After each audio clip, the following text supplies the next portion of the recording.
Hello and welcome to the Middle East Report. In this programme today, we'll be discussing the challenges posed to Israel by the boycotts, divestment and sanctions campaign. In particular, their recent lobbying of many local authorities over the French recycling company Veolia, over their share in Israel's light railway project that has actually united Jews and Arabs across the city of Jerusalem. We'll also be discussing how many in the West, particularly the United States and also the European Union, are looking to divide Jerusalem. And we'll be putting the case that Jerusalem is practically impossible to divide between East and West Jerusalem. It's one united city. In today's programme, I'm joined by Nick Gray, who is the Director for Christian Middle East Watch, and David Lewis, the Secretary of UK Lawyers for Israel. Gentlemen, welcome to the Middle East Report today. Thank you. Nick, do you want to start off? Say a little bit about your background, how you came to know faith in the Lord Jesus, what you do, and how the Lord gave you a vision for Christian Middle East Watch. Yes, well, I became a Christian 38 years ago, long time ago, back in the midst of time, while I was in the British Army. And I went on to become a pastor, which I still am today, and became involved with various Israel-related organizations. And through that, we realized that we wanted to be able to, as it were, put our heads above the parapet in the political and media circles and say things that needed to be said on behalf of Israel. And so we opened a separate organization to do that, which is Christian Middle East Watch. Oh, very good. And David, do you want to say a little bit about your background? Because you're a lawyer by profession. You're also Jewish, so it's wonderful that we have a Christian and a Jew together on the same platform, standing for Israel. Yes. I spent most of my legal career in local government up to about 1990, which has been very helpful in the Veolia work I've done. And during the 80s and 90s, I did a lot of pro-Israel advocacy in the sense of writing to MPs and MEPs about protesting against academic boycotts. I remember writing to my own MP, Margaret Thatcher, in the 80s, expressing concern about Syria's possession and development of chemical weapons, something which is still a current issue today. But the work was sporadic and somewhat unfocused, and I was doing it in isolation. I have a very old friend who now lives in Israel, and she circulates me with various things that are going on. And towards the end of 2010, she put me in touch with a group of lawyers who had participated in a conference on lawfare in a town called Ma'ale Adumim.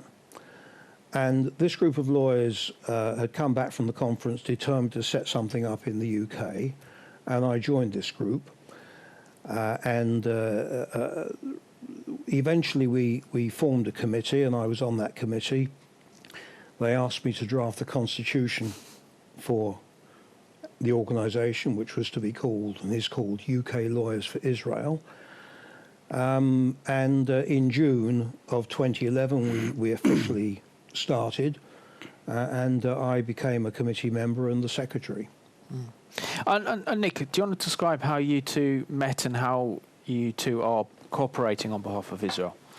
Yes, I was invited to a meeting in London, which the speaker was a Jewish lawyer from New York called Brooke Goldstein, who runs a large project in the States using legal means in support of Israel. And one of the leading members of UK Lawyers for Israel was there, and we got talking and found that we complemented each other's work in things like the Veolia campaign, so we began to work together. No, very good, very good. And David, can you just describe some of our viewers the concept of lawfare? Because this is something that I think a few of us are becoming more and more aware of as time goes by, that the using law as a weapon to target Israel. Yeah, lawfare it's a form of warfare by legal means, which the enemies of Israel are using against Israelis and against supporters of Israel. And the classic form of lawfare in this country has been the threat to arrest Israeli officials and IDF officers as soon as they set foot inside the UK.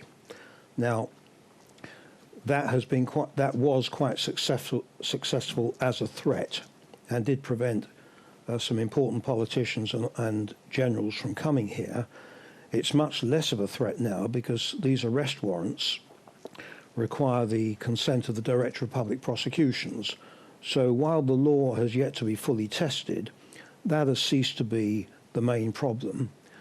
And what you now get, which is part of our work, but not a major part of our work, is threats and action against individual supporters. So, for example, one of our supporters who writes a blog was threatened with a defamation suit. Another supporter, two supporters in fact, were reported to the police for alleged harassment in the course of, while they were, as it were, either counter-demonstrating or handing out leaflets or simply observing. These were trumped-up charges which the police had to investigate. They came to nothing.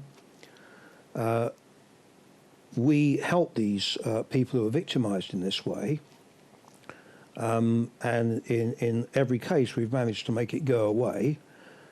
So while it's not a major part of our work, it's very distressing for the individuals concerned, and you can see it's an example of the way in which the enemies of Israel choose to operate. Yeah. And Nick, I just really want to bring you on this one. I mean, you produced together this excellent academic paper called Recycling Viola. Can you tell us what this campaign is and how, for example, the Boycott, Divestment and Sanctions Campaign, the BDS, have been targeting local authorities in response to the work of Viola? Well, a lot of your viewers probably have their dustbins collected by Veolia. They collect waste or recycle waste for probably about a third of the population of the UK. They're a huge international concern. And one of their big areas is green city transport. So they were naturals to become a partner in the consortium that built the Jerusalem Light Railway that joins East and West Jerusalem. And they took out a minority, just a 5% stake in that. But because they're so prominent in the UK, the boycott groups have really made them a target for campaigns, and because Veolia contracts are all local authority contracts, so they've been pressuring and campaigning against local authorities and local councillors and council groups to try and stop Veolia getting contracts, and that's really been the basis of their action in this country. Well, we've got a clip to go to now that looks at the boycott, divestment, sanction campaign that is so vicious in its attack on Israel and the Jewish people. The Palestinian cause has long been synonymous with violence, terrorism, and Islamic fundamentalism. A new generation of pro-Palestinian activists are working to change that image. These young, eloquent speakers, educated in Western universities, are making the rounds on news programs. Violence only begets more violence. And on university campuses, advocating their vision for Palestine. We advocate rights. They're part of the BDS movement. The boycott, divestment and sanctions movement. And their message is clear. We need to boycott Israel. No one should buy Israeli products. They invoke humanist, progressive and socialist values. Equality, freedom and dignity. Justice in Palestine. A democratic movement based on the struggle for human rights. And aim to garner the support of students, trade unionists, The resistance of the Palestinian people only. and even Jewish civil rights activists. BDS is particularly vigilant against any form of Palestinian-Israeli collaboration. The end of a collaborationist Palestinian leadership. In January 2010, Palestinian and Israeli filmmakers joined together to produce a series of films for the 13th annual Tel Aviv University Film Festival. Murad Nasser is a Palestinian director. It is impressive of Tel Aviv University to bring Palestinian directors. This way we can use art to reach for peace. using artistic and cinematic projects. The BDS leadership quickly denounced this collaboration and imposed a Palestinian boycott.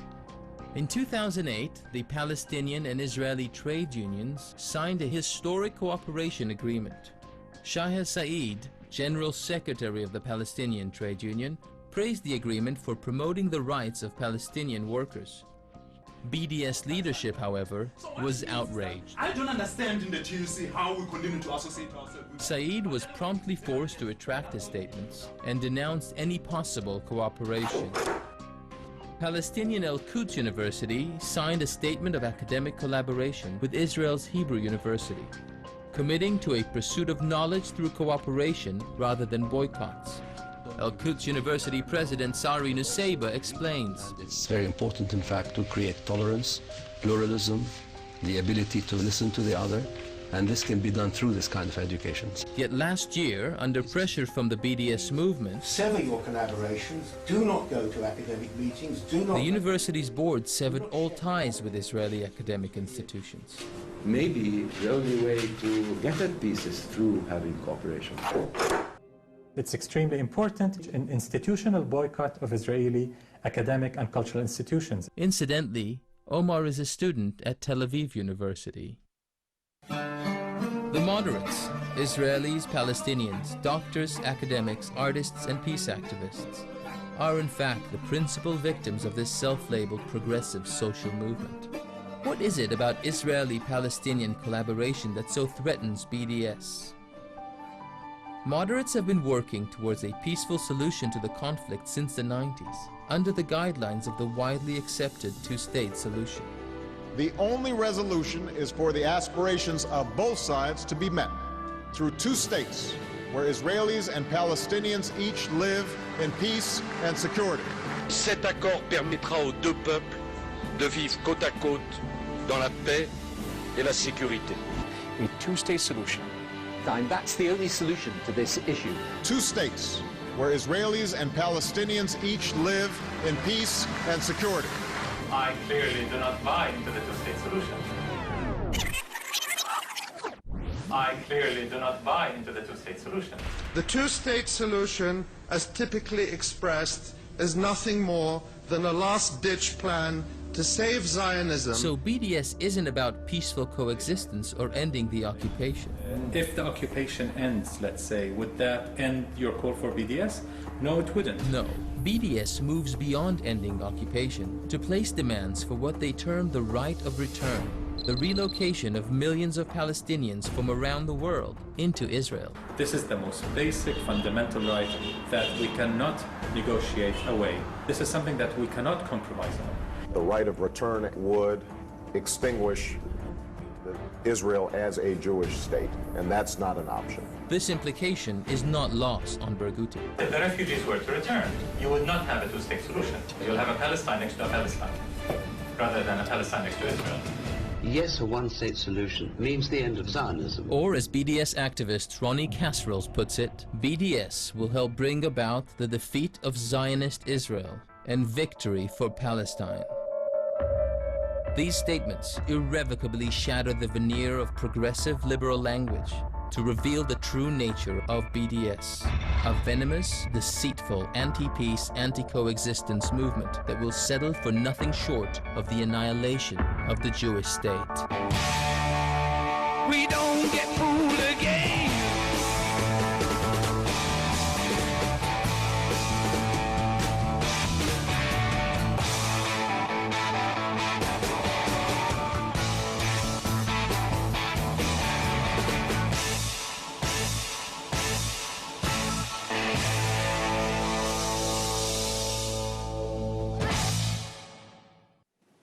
Hello and welcome back to the Middle East Report.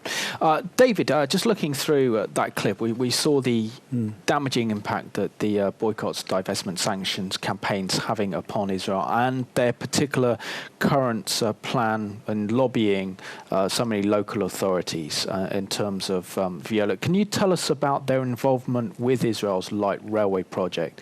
And surely, having been to Israel only a few weeks ago, you just realize how the actual Israel's light railway project is actually bringing Arabs and Jews who are both residents of Jerusalem actually together rather than apart? Yes, as it happens, Veolia's participation in the Jerusalem Light Rail project is a relatively small one, in that they did at one time have a 5% share in it. They don't control the operation of the railway, but that is the reason given for boycotting them. It's a flimsy reason, but the reason would be no different if they had owned the whole operation and were running it. It wouldn't make the boycott any less pernicious or dangerous. And what's some of the work that you've done to actually counter some of the damaging impact done by the BDS campaign on local authorities and also on Veolia? Well, my aim in this project was really to show that the claims of the BDS movement regarding their anti-Veolia campaign were completely fictional. They were putting it about that they were running a vigorous campaign and that this campaign was causing local authorities to reject tenders from Veolia. And I could see, reading between the lines of these reports on their websites, that nothing of the sort was happening. They were campaigning all right, but it wasn't having any effect. Obviously, when Veolia bids for these contracts, it's bidding in competition with maybe half a dozen other companies. And it's going to win some and it's going to lose some. And when it loses, it will normally lose on economic grounds because its bid is not the lowest, or on technical grounds because it's not providing it's not complying with all the criteria of the local authority. I wasn't expecting any rejections of Veolia on political grounds, but I made freedom of information requests to some 18 public authorities, asking them, did Veolia bid? Were they accepted or rejected? If they were rejected, why were they rejected? In some cases, I had to ask the question several times to get to the root of it. And in every single case, either the local authority had actually had no bids from Veolia, or in one case it had appointed Veolia, and in those cases where it had not appointed Veolia, it was quite clear from their replies that the reasons were economic and technical and not political. So this confirmed my initial impression that the propaganda of the BDS movement was pure fiction. And Nick, you're the co-author of this academic report onto Veolia and the impact. Now, surely there's a difference between the realities on the ground and what the BDS are actually saying, and calling for a boycott of local authorities who use Veolia for their services because they have a minority share in Israel's light railway. Do they mention in the course of any of their literature the fact that Israel's light railway unites both East and West Jerusalem? And to be honest, there is no such thing as East and West Jerusalem, but there are so many Arab residents of Jerusalem who use this rail service. The BDS groups claimed, while the light railway was being built, that it was only being built to service Jewish areas. Their claim was that this was to link West Jerusalem with the so-called illegal settlements in East Jerusalem, and that the Arabs would be left out of this, the Arabs would not benefit, they would be worse off for it. And in fact, it's been the opposite, that the Jerusalem municipality made quite sure that all the Arab areas in East Jerusalem have tram stops on the light railway. And the Arabs love it. You've seen yourself, they just love it. They can get on a tram in East Jerusalem, they can go through, and they can shop in West Jerusalem, and they can come back home again. And it's had a unifying effect. It's been good for the economies of both sides of the city, and it's been good for the traffic, which, as we know, Jerusalem traffic is something else again. Absolutely. So all round, it's been a tremendous success, and to try and boycott that is really just shows up the boycotters' aim of not supporting the Palestinians, but of demonising and denigrating Israel. Yeah. And Nick, in your opinion, would you say you're seeing an increase over the last couple of years of companies that work with Israel or associated with Israel in some way?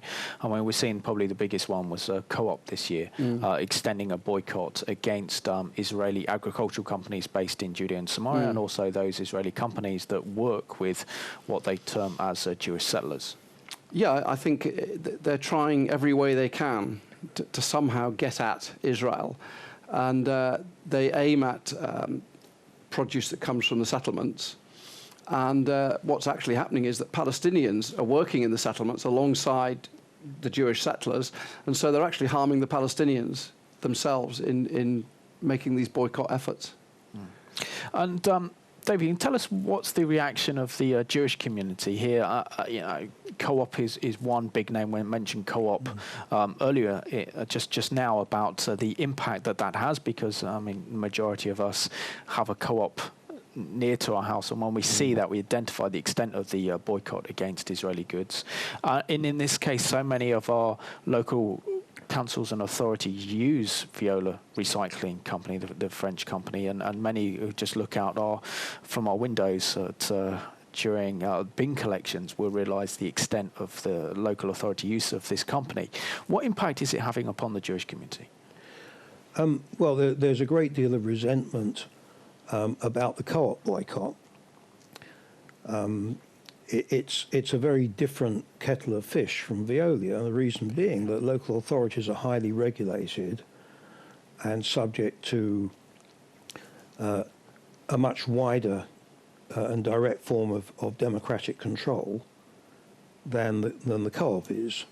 But nevertheless, the Co-op has to comply with the law, and where the hypocrisy of the Co-op's policy is exposed, I think, is in the fact that the prime focus of their boycott is against Israel. There is also a boycott against Morocco because there are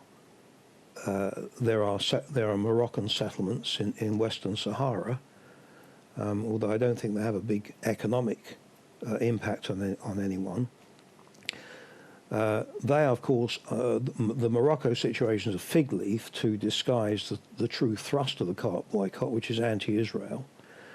And, of course, the Co-op boycott completely ignores the illegal Turkish occupation and settlement in northern Cyprus. And one has to ask about the good faith of a boycott which ignores an occupation which has been declared illegal in a series of UN Security Council resolutions. And we've got a clip to go to now, and this is just an introduction to the work of Veolia, and you probably recognise many of their work through the local authorities.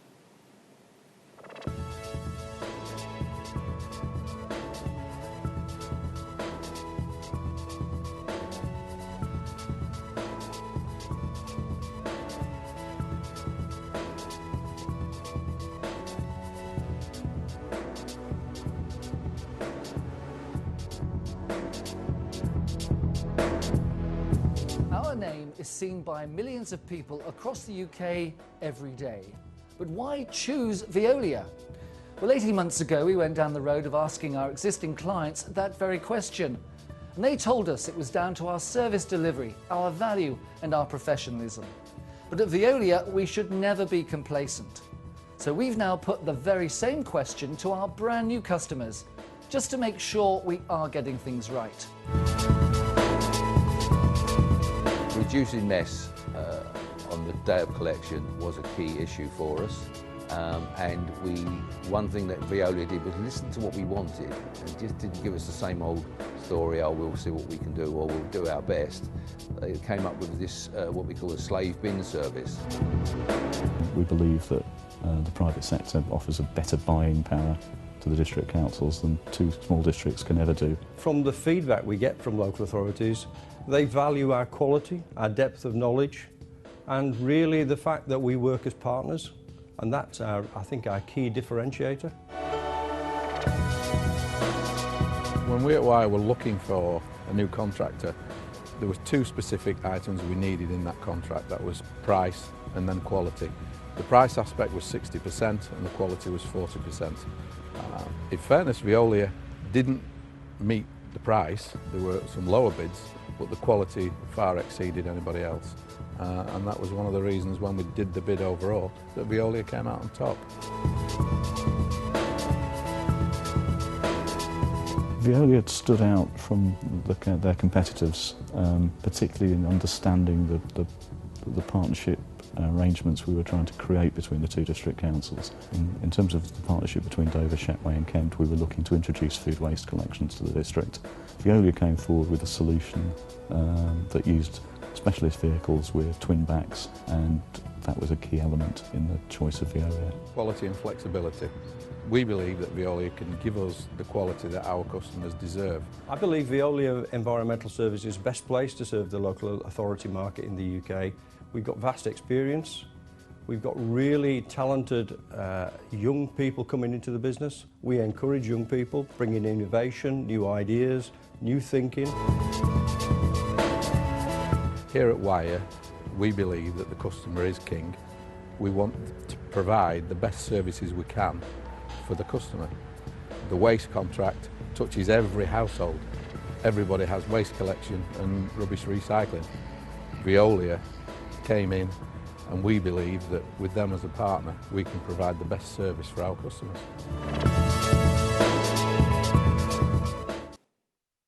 Back to the Middle East report. Nick, I just want to read out a quote, and this is a quote made by a representative of the BDS campaign. It says that Veolia has been an international target of activists due to their corporate complicity in Israel's violation of war crimes and international law. The company was awarded the contract to build and maintain the Jerusalem Light Railway project designed to connect the city of Jerusalem with illegal settlements around it. In the UK, Veolia has lost contracts worth billions due to the effects of BDS campaigners. Just want to know your response. Yeah, there's a few things that come out of this. One is that they've magnified the extent of Veolia's participation in the light railway, which was only a 5% stake, which they've sold now. They also make what is fairly standard sweeping claims about Israel breaking international law. International law is a very vague and woolly phrase at the best of times, and it's not proven by any means that Israel has done all the things that the BDS people say they have done. The settlements themselves, which they always claim to be illegal, are by no means necessarily illegal. There are many opinions, legal opinions and otherwise, which would say, well, no, these settlements are perfectly legitimately built by Israel. What they're really trying to do is to keep Jerusalem divided because they want East Jerusalem to be a Palestinian capital, whereas in fact the light railway is unifying Jerusalem. So that these whole very sweeping and emotive quotes are very heavy on passion, but they're actually very light on facts and reality. And David, what response have local authorities had to this BDS campaign targeting their work with Veolia? Well, I think local authorities have been approaching this in the way they approach all these issues, in a very legalistic way, quite rightly. They're obviously aware of the campaigns. They're no doubt in receipt of petitions and letters from BDS campaigners. But ultimately, when the officers are considering a bid from any company, they have to evaluate it economically and technically, and they have to take legal advice on the various issues. Now, the main allegation by the BDS campaigners is that Veolia is guilty of aiding and abetting war crimes. Now, this is a very far-fetched accusation. It stems from the initial allegation that the settlements are illegal, which, as Nick has said, is very much disputed by international lawyers. And from that, they seem to be extrapolating war crimes because the alleged illegality of the settlements is due to alleged breaches of the Fourth Geneva Convention which is a convention set up to regulate activities in time of war. Therefore, if the settlements are illegal, it must be a war crime. And a war crime can be classified as grave misconduct. Now, grave misconduct is the only non-economic, non-technical ground on which a local authority can possibly reject a bid or a tender. So it's important for the BDS movement to establish that Veolia is guilty of grave misconduct. They have so far totally failed to establish that. They would have a huge uphill struggle in establishing that to the satisfaction of any local authority solicitor, and that is why their campaign is failing. We've got another clip to go to that looks at Israel's light railway in Jerusalem, which is proving to be a tremendous success, not only for the Jewish residents, but also Arab residents of Jerusalem. So we're here today for the opening for journalists and the media of the Jerusalem Light Railway, which connects the north of Jerusalem, Pisgat Ze'ev in the north, to Mount Herzl, which is over in the west. And this light railway not only means that people will be able to go from there to there, but it's also relieved Jaffa Street, which was and is the main streets of Jerusalem, and it means that it's pedestrianized, people are able to walk there now, and it's an amazing technology. They've had to incorporate both the bus system and the roads with all of the lights into this. What you saw this morning is the first line out of a network of light rails planned in the city of Jerusalem. It is planned due to the fact that we anticipate that Jerusalem will scale both the number of residents, but also in the number of visitors and tourists coming to the city of Jerusalem, and the understanding that Jerusalem, like other modern cities, has to develop strong and effective public transportation. The line will be ready in the next few months. It is now in testing and commissioning, and we'll start carrying passengers at the tail end of the summer. Side by side to that, we have the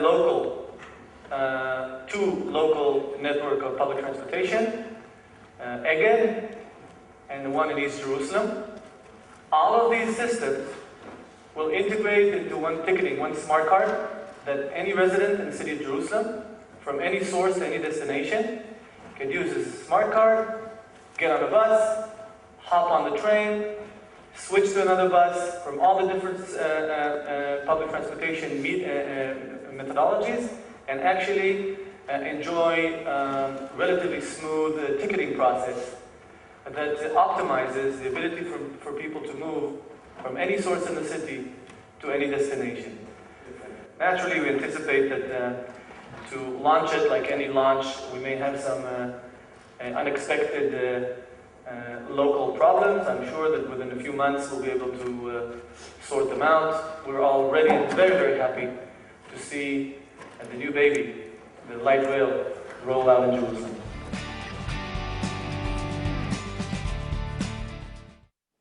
And welcome back to the Middle East Report. David, we saw in that clip there, I think, the launch of Israel's light railway system in Jerusalem. And having seen it operational in Jerusalem, it's very, very effective. And it represents green energy. It also represents uniting different districts of the city together. For example, surely this is some form of development that other cities can actually learn from Israel in terms of green technology. And so why are BDS not really reporting the true benefits to both Arab and Jewish populations of Jerusalem? Well, you know, Simon, I think it occurred to me during an earlier clip, and while Nick was speaking, that if the light railway was not serving places where Arabs are living, then there would have been huge complaints about that. So in that sense, as far as the BDS movement is concerned, it's very important that Israel should not be able to win at any costs. I think I think the BDS movement has no interest in praising the benefits of the light railway, because the light railway is a unifying project which helps to bring Jews and Arabs together, and is a thoroughly good thing on all counts. The BDS movement is determined to separate Jews and Arabs, to prevent all steps towards reaching any kind of negotiated agreement, and ultimately, as one of your earlier clips quite correctly suggested, to bring about the demise and destruction of the State of Israel. Nick, I really want to go on and discuss the issue of Jerusalem, because we've seen over in recent years now how contentious Jerusalem has become, certainly become a stumbling block in the peace process. We're seeing a difference really between the attitude of the British government, the European Union, and also the United States in terms of the status of Jerusalem. And there's a desire on behalf of the international community to want to divide Jerusalem between East and West Jerusalem. But surely that's just absolutely practically impossible. It is. I take tour groups to Israel, and they're amazed to find that you can walk down the street, and one minute you're in West Jerusalem, and the next minute you're in Jerusalem, because there is no barrier, there's no border, there's no natural division between East and West. It's just a ceasefire line that happened in 1948 that was removed in 1967, when Israel defended itself and took back the West Bank from Jordan. Plus, of course, if you look at a map of Jerusalem, you look at where everyone lives, trying to split up the Jewish areas from the Arab areas and make some sort of contiguous East Jerusalem capital for the Palestinians would be next to impossible. And I think something that is very seldom publicized over here is that in polls that are taken, a large percentage of Jerusalem Arabs living in East Jerusalem would rather be under Israeli government than they would be under Palestinian government, which rather says it all, I think. So the idea of dividing Jerusalem, it's just not going to happen. It's practically impossible, and it's not helpful to the inhabitants of Jerusalem for that actually to happen. Yeah. David, what do you make of the news that appeared last week, I think in the Times of Israel, saying how in the French capital, Paris, they've been endorsing unprecedented agreement with East Jerusalem, designed to support the Palestinian aspirations for East Jerusalem as the capital, and also the future capital of a future Palestinian state? Yes, well, this was an initiative, as I understand it, not of the Paris City Council, but of the Île-de-France, which is the département or county in which Paris is situated. And it worries me because the motive behind it is quite clearly a bit of Israel bashing rather than trying to help the Palestinians and Arabs living in East Jerusalem, who frankly don't need the help of the Île-de-France. What worries me is that every time there is an initiative which attacks Israel, it makes the Palestinians feel, the Palestinian Authority in particular, feel we don't need to negotiate with Israel, we don't need to discuss with them how we can form our own state and live peacefully side by side with Israel. All we have to do is to wait, and in the fullness of time, the rest of the world will thoroughly delegitimize and demonize Israel, and we won't need to negotiate. Israel will just collapse under the stress of it, just as South Africa collapsed, and we will walk in and take over. And they are being allowed to live this fantasy through elements of the international community, like the municipality of Île-de-France, and it's very, very misguided and extremely worrying. But of course, it will not have a long-term permanent effect, because Israel is not going to disappear under that kind of pressure. No, I agree with you very much on that one, David. And Nick, as we look to Jerusalem, I mean, it's not only the holy site for Christians, but also for the Jewish people. It is their capital city, isn't it? And it is a Jewish city as well. Yes. And so many references are made to Jerusalem in the Bible that you can't mistake the fact that the Jewish connection to that city, particularly King David. But when we talk about the freedom of worship that is in Jerusalem for Muslims, for Christians, and for Jews, has only been protected under Israeli sovereignty. It most certainly has. Under the Turks and under the Jordanians after 1948, Jews could not worship at the Western Wall as they can today. It's only since 1967 that Arabs, Jews and Christians together can go into the old city and can worship. Jews can go and be buried on the Mount of Olives again, which couldn't happen under Jordanian rule. Arabs can go onto the Temple Mount and go to the mosque there. Jews can worship at the Western Wall and Christians can go to the Church of the Holy Sepulchre. If the Palestinians had their way and East Jerusalem became their capital, there's absolutely no doubt that those freedoms would end. And really, that's another argument why Jerusalem should not be a divided city. And, you know, the basic law that Israel brought into being that said Jerusalem is the eternally undivided city, capital city of the Jewish people, that's as it should remain. Yeah. And David, as a Jewish person, what does Jerusalem mean to you? As you know, the Jews are unique in the sense that they are both a religion and a people or nation. And, of course, as you've said, in religious terms, Jerusalem is central to the Jewish religion because of all the references to it in the Bible. And at the same time, from the national point of view, as a Jew, I regard Jerusalem as being the heart of the Jewish homeland. And for me, it's impossible to imagine the Jewish homeland without Jerusalem as part of it, and indeed as its capital.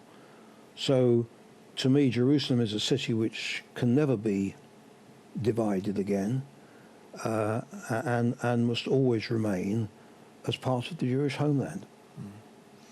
And we've got a clip to go to now that looks at the practical impossibility of dividing Jerusalem, particularly between West Jerusalem and East Jerusalem, because it doesn't exist. Dividing Jerusalem, the East for the Arabs, the West for the Jews. Such a simple solution. Or is it not? There is no true division of Jerusalem into East and West. The division imposed by the Jordanian occupation for a brief period of 19 years is no longer possible in a city which has dramatically grown and changed over the last few decades. 270,000 Arabs and 200,000 Jews live in the mosaic of neighborhoods called East Jerusalem. Arab and Jewish neighborhoods are often intermingled, and the spillover of residents is a widespread phenomenon. More prevalent still is the fusion of urban infrastructures. Jewish and Arab neighborhoods share water systems, sewage pipelines, electricity networks, and roads which serve as vital arteries of transportation, especially for the tens of thousands of Arabs working in Jewish neighborhoods and vice versa. Dividing Jerusalem is not technically feasible due to the intermingling of populations, neighborhoods, and vital infrastructures. Today, all citizens of Jerusalem can move freely throughout the city. During the period that Jerusalem was divided and under Jordanian rule, the situation was very different. Residents on the Israeli side of the border were victims of constant sniper fire, and sites holy to the Jews were desecrated and access to them was denied in contravention of international agreements. The security threat created by the division of the city in 1948 resulted in the mass emigration of 25,000 Jews, a quarter of the Jewish population at the time. Recent history shows a similar picture. Holy sites and the surrounding areas, which have come under Palestinian security control following the Oslo Accords, have become dangerous for Jews and Christians to visit.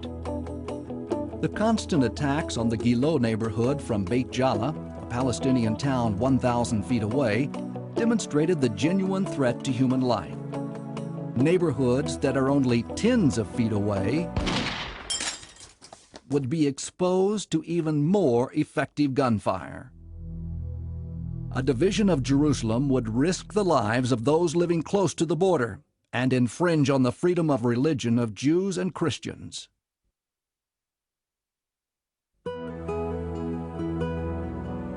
Throughout history, the only times when all residents of Jerusalem, Christians, Muslims, and Jews, have enjoyed freedom of religion and other benefits of democracy have been under Israeli sovereignty. The residents of Jerusalem share medical and welfare facilities, academic institutions, shopping centers, and recreation sites. A recent public opinion poll conducted by the American Pector Institute shows that a plurality of Jerusalem Arabs prefer to remain under Israeli rule. That conclusion was corroborated when Israel began building the security fence, and some 70,000 Arab residents left their homes to ensure they remain under Israeli sovereignty. If Jerusalem were to be divided, Arab residents would prefer to continue working in Israeli Jerusalem, thus enjoying the higher income and the social and welfare benefits offered by Israel in comparison with those given by the Palestinian Authority. This would weigh heavily on Arabs trying to make a living on the other side of the fence, a situation which already exists at the entrance points to Jerusalem from areas which have been transferred to the Palestinian Authority.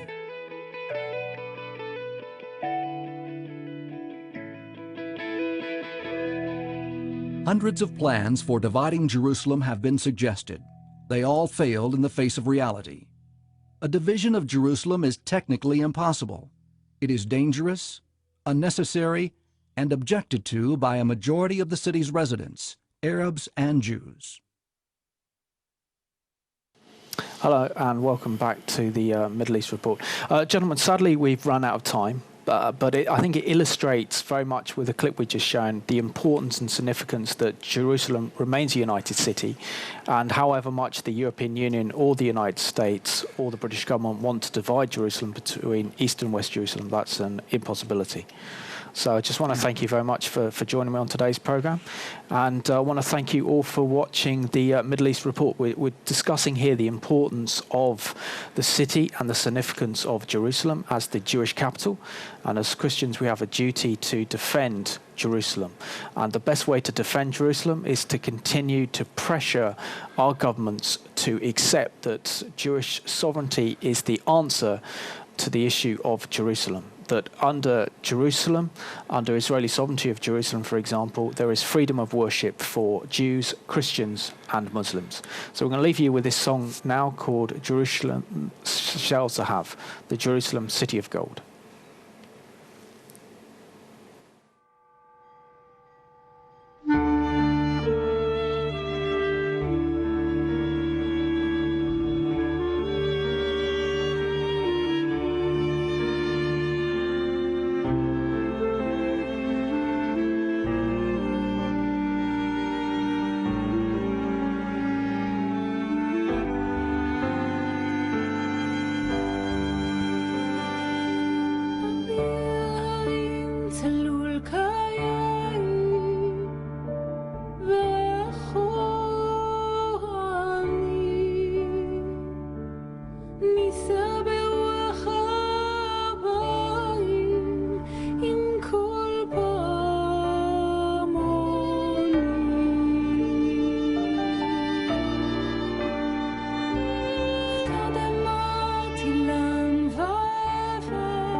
ירושלים של זהב ושל נחושת ושלום, הלא לחוש יאיר אני כינור. ירושלים של זהב ושל נחושת ושלום,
של נחושת ושל אור, לא לחוש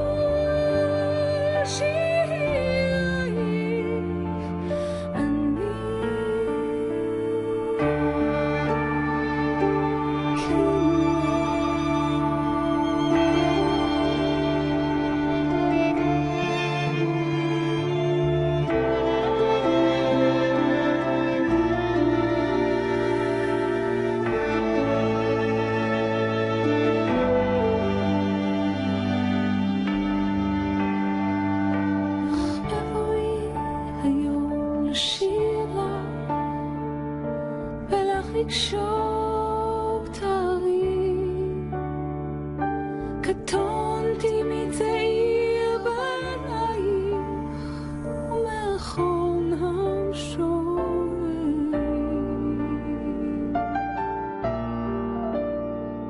כי שמך צורבת השפתיים, כי נשיקה אשכחך ירושלים, אשר כולה זהב. ירושלים של זהב,